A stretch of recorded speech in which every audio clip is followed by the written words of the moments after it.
Много хора търсят себе си. Защо съм тук? Защо съм на този свят? Какво е моето призвание? Защо изобщо съм тук? И се въртят в омагьосан кръг и задават този въпрос. И на мен ме го зададоха. Искам да кажа на тия хора: не обикаляйте в кръг и не търсете себе си. Няма смисъл. Вие вече сте тук, вече сте се намерили. Въпросът не е зададен правилно. Задайте правилния въпрос. Защото вие сте си забранили да видите вашите таланти. А правилният въпрос е: какви инструменти ми трябват на мен и какви ресурси, за да развия и покажа своите таланти.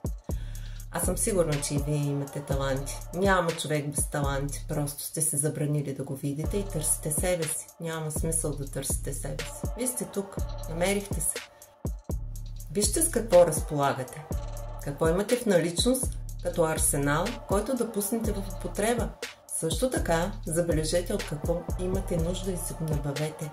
Може би ви трябват хора, може би ви трябва информация, може би ви трябват наистина ресурси, финанси, пари. Намерете ги и покажете на какво сте способни. Развийте своя талант, реализирайте го, покажете го на този свят. Защото аз знам, че вие имате таланти. Не ги крийте, покажете ни ги. Аз съм Елвира Петрова, констелатор, фасилитатор и NLP практик.